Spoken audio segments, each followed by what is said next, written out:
Hello everyone, welcome to Unacademy. Today in this class we are going to talk about a really very interesting. तो ये जो हमारी class है ये बहुत शॉर्ट होने वाली है। अगेन चाइना से ही रिलेटेड। कल हमने इंडिया की सबमरीन आप एक तरीके से कह सकते हैं कि स्टेशन जैसा कुछ तो जो है वो बिल्डअप हो रहा था, वो आप कल की मेरी वीडियो देख करके आप वहां से जान, राइट।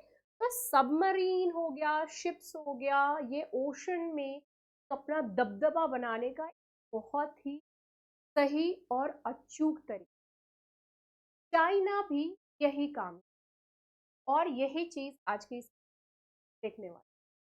चाइना ने अभी तक 10 मिसाइल क्रूजेस 48 मंथ्स में, सिर्फ 48 मंथ्स में, इतने ही सिर्फ महीने में 10 मिसाइल, आराम से 10 मिसाइल क्रूज बिल्ड कर ली। अगर आप यही चीज इंडिया में देखें तो इंडिया में किसी भी चीज को बिल्डअप करने के लिए बहुत टाइम लग जाता है। एक तो हम बहुत ज्यादा दूसरे देशों पे डिपेंडेंट रहते हैं, राइट।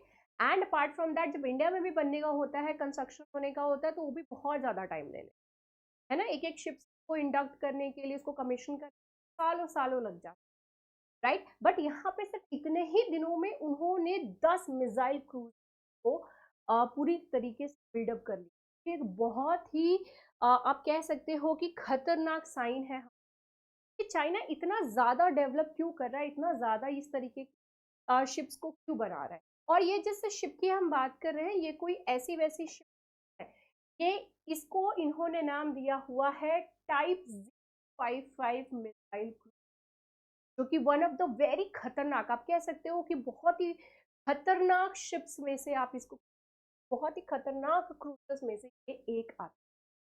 बहुत ही एडवांस्ड ये क्रूजर्स है। ये जो क्रूजर्स को इन्होंने बिल्डअप किया ये बहुत ही, हमेशा से मैं आपको ये चीज बताते आ रही हूँ कि इंडियन ओशन हो या फिर चाइना, ये साउथ चाइना सी हो, वहां पे चाइना अपना दबदबा बनाने है।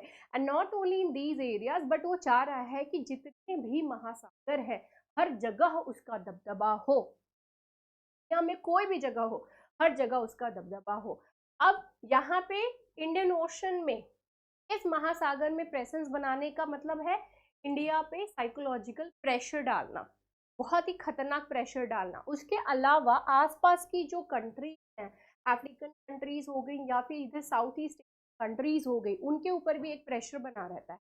साउथ ईस्ट एशियन कंट्रीज के ऊपर प्रेशर वो ऑलरेडी साइड साउथ चाइना सी, साउथ चाइना सी, वहां पे वो अपनी प्रेजेंस बना करके, वहां पे अपना दबदबा बना करके, वहां पे वो कहता है कि हिस्टोरिकली ये हमारा रहा है हमेशा से, तो ये हमारा ही रहेगा। इस तरीके की चीजें बोल है, वहां पे अपनी दबदबा है। और दबदबा बनाना सिर्फ बोलने से नहीं होता है, करके दिखाना पड़ता है। तो यही करके दिखाने के लिए आप यहाँ पे कि टाइप 055 क्रूजर जो कि बहुत ही एडवांस्ड है, उसको इन्होंने 48 मंथ्स में ही सिर्फ बनाया है। ये जितने भी ये शिप्स हैं, ये 112 anti ship, it बोस्ट्स of the 112 anti ship और एंटी एयरक्राफ्ट मिसाइल्स। यहाँ पर एंटी शिप और एंटी एयरक्राफ्ट मिसाइल्स इस पर है।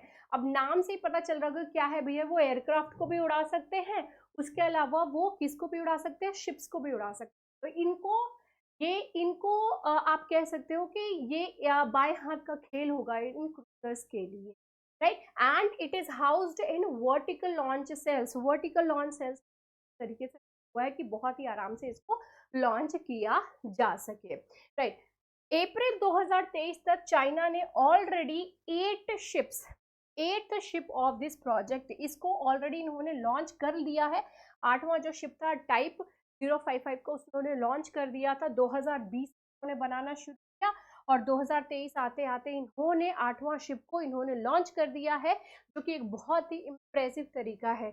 इसमें That's an impressive average of 2 to 3 missile cruisers per year. 2 से 3 क्रूजर मिसाइल्स ये कम से कम एक साल में बना आराम से तैयार कर ले। अब ये टाइप 055 क्रूजर्स जो है, ये अलग अलग तरीके की variety of things they can do. इसमें क्या है, ये एयर डिफेंस के लिए भी इनको यूज किया जा सकता है, सबमरीन जो कि पानी के अंदर छुप करके हमला बहुत ही आसानी से कर सकता है, एंटी सबमरीन वॉरफेयर के तौर पे भी इसको इस्तेमाल किया जा सकता है। इट मीन्स ये सबमरीन पर भी अटैक कर सकता है उनको टारगेट बना करके। उसके अलावा सरफेस वॉरफेयर भी बहुत ही आराम से इसके ऊपर किया जा सकता है। इसकी वजह से क्या हो गया, ये एक बहुत ही वर्सटाइल एसेट के तौर पे इसको देखा जा रहा है चाइना के। चाइनीज माल को लेकर के लोग जो है काफी ज्यादा हंसते हैं कि हाँ भाई चाइना का माल है क्या, ये कैसा ही है, लेकिन समझ लो कि इतने सारे चाइनीज क्रूजर्स एक साथ अगर आ जाएं तो फिर कितना बड़ा नुकसान ये क्रिएट कर सकते हैं। तो दिस इज समथिंग जिसको कि आप आंख बंद कर नहीं सकते हो, इसको बहुत ही सीरियसली लेने की पर जरूरत दिखाई पड़ती है। राइट, अब इनके डायमेंशंस की बात करें तो ये कैसा है, ये अप्रोक्सीमेटली 180 मीटर्स की इसकी लेंथ है, इसकी बीम 20 मीटर की है, और इसके ड्राफ्ट की बात करें तो 6.6 मीटर की, यानी कि 22 फीट लंबाई आप देख सकते हैं, बहुत ही गजब 180 मीटर्स। अब ये डायमेंशंस के हिसाब से देखें तो ये बाकी जितने भी डेस्ट्रॉयर्स और क्रूजर्स हैं उनसे काफी ज्यादा ये बड़ा इन्होंने यहाँ पर बनाया है, और इसको इक्विप्ड किया गया है एडवांस्ड वेपन्स से, एडवांस मशीनरी से इन्होंने इसको वेपनाइज किया हुआ है, जिसको कि इनकी आर्मी आसानी से इस्तेमाल कर सके वॉर करने के लिए। और आप समझ सकते हैं कि एशिया में इंडिया को ये बहुत ज्यादा टारगेट करते हैं, और पूरे वर्ल्ड में बात करें तो राइट। तो with this thing note, I hope that आपको ये चीज समझ में आ रही है कि ये टाइप 055 मिसाइल्स, ये क्रूजर्स इतना सारा बनाना हमारे लिए खतरे का साइन है। चलिए, so with this note I would like to end my session, but before that अगर आप लोगों को अनअकैडमी की क्लासेस कोर्सेज ज्वाइन करनी है, ऑफलाइन बैचेस ज्वाइन करना है, करोल बाग के लिए कॉन्टैक्ट कर सकते हैं। मुखर्जी नगर के लिए आप इन नंबर्स पर कॉन्टैक्ट कर सकते हैं टू गेट द डिटेल्स। आपको यहाँ पे बहुत ही आराम से बहुत ही अच्छे से सारे डिटेल्स मिल जाएंगे। इसके अलावा प्रयागराज में सिविल लाइंस है, वहां पर भी हमारे अनअकैडमी के सेंटर्स हैं, वहां पे भी मौजूद, तो आप उनसे रिलेटेड भी इंफॉर्मेशन ले सकते हैं if you were there. So with this note, I would like to end my session, and I hope that you people really like and like next video. Bye bye, take care, great time.